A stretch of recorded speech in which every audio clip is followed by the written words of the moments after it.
I'm tired of Heyman. I'm tired of The Miz. I'm tired of the New Day. There's just a lot of people I'm tired of, bro. And a lot of that has to do with creative. Yeah. You know, I mean, if they would have kept them relevant for all these years, maybe I wouldn't feel the way I do. But, you know, you just have people that have been there for 10 years, man, and they're really, in my opinion, just taking a roster spot.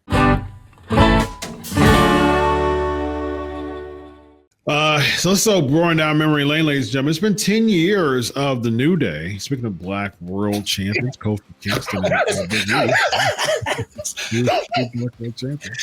I'm friends with them, and something in my head popped up that would have made them laugh, but like the internet won't get it. So fill us in. Speaking of black, that would have. Oh, okay. So they would. So Kofi X. If you hear this, you heard that, and you'll probably chuckle. So all of us else is like, huh? But yeah, there you go. There's the inside thing. That's an FCW, guys. Come on. Very nice. 10 years since the New Day. Vince Russo is not a. Go ahead. So now back from the joke here.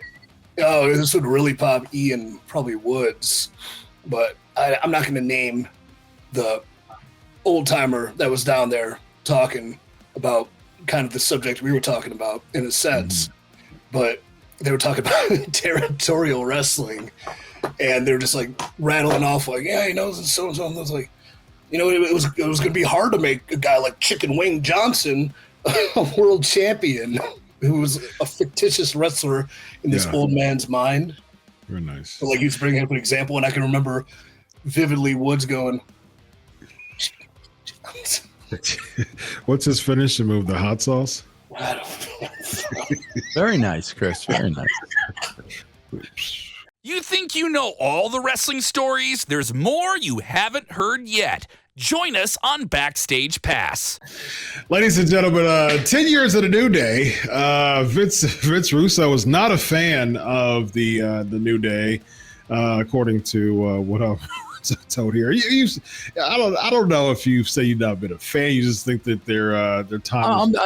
I'm just tired, bro. I'm tired of a lot of people on that show. It's not just the New Day. I'm tired of Heyman. I'm tired of the Miz. I'm tired of the New Day. There's just a lot of people I'm tired of, bro. And a lot of that has to do with creative. Yeah. You know, I mean, if they would have kept them relevant for all these years, maybe I wouldn't feel the way I do. But, you know, you just have people that have been there for 10 years, man, and they're really, in my opinion, just taking a roster spot. And it's just, they got to show me something in their booking, man. Seriously, if I ask you right now, Chris, when's the last time they did a swerve?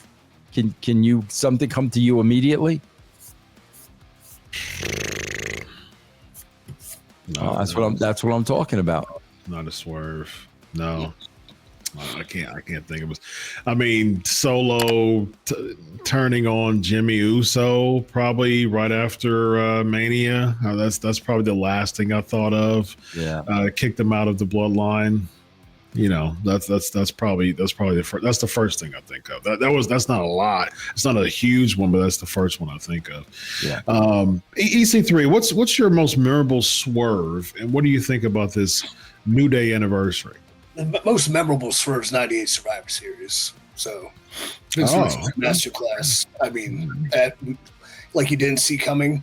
And I think a lot of times, as a wrestling fan that became, I don't want to say smart, but I'm into it, and I got in, so deep where you're noticing everything becoming a swerve. I mean, I remember watching a lot of like TNA and WCW towards the tail end where something's going to happen and you pause it and like, the guy's obviously going to turn on the other guy and like, what's going to happen here? Well, obviously he's going to turn on him because like there were swerves for swerve sake, I would say. Mm-hmm. I can't think of any recent sort of wow moment where a character arc kind of changed, short of something that probably involved the bloodline. Mm-hmm. So maybe we're due for one. I think Woods would be a guy that could pull it off because Vince is not wrong. Like 10 years of doing an act. Like, as a performer, 10 years of doing that act, you get it. And, like, like, I'm just rehashing the same old stuff. And especially 10 years on the road with the WWE, like they had, big angles and big moments, and then they've always had a spot. And I think a lot of time Vince is right with creative is like being inept. It's like, oh, we need good guys to do something stupid here. I don't know, send the New Day, whatever.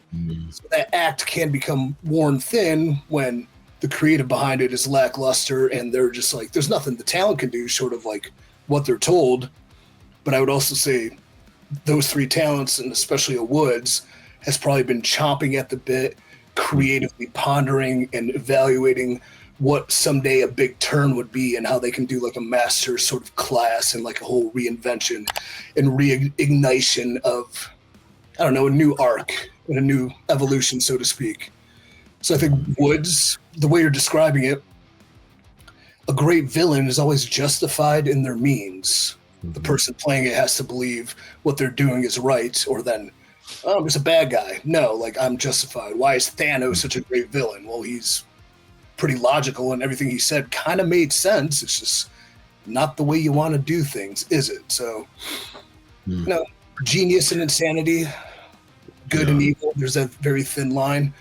But with 10 years, I hope they, and maybe this new regime would allow creative people to be creative and do something outside the box, because at this point they can stay in the safe zone where they've been and they'll always be there, or they can take a risk and really do something that could be very cool.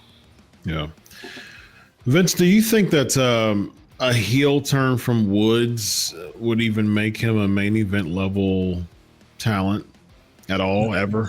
Not at this point. Maybe early on, bro. I don't think at this point. I really don't. Yikes. It depends how committed he would be and the company would be behind it. So, like, he's right, it's been a long time.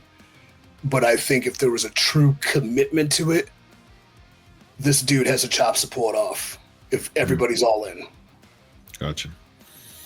Very interesting.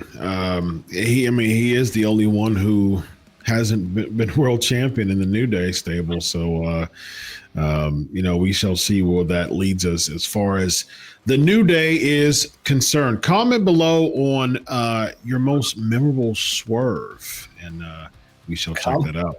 And if you didn't comment below, what's his Chicken Wing Johnson's finishing maneuver? Very nice. Hot sauce slam, baby. Wow. Very nice. Yeet. Yes. Oh, Yeet. God. I know you really want to throw it back to the backyard wrestling back in the day. Ron Price, who was African-American. He's a black guy. He did a finisher where he did call it, like, he put the guy in it's so weird how everything ties together, into a chicken wing, and he would say hot sauce, and he'd lift him up, and then he'd smash their face in. Nice. Yeah. Yes. I love it. I'm surrounded by great brothers, brother. Very nice. I love it.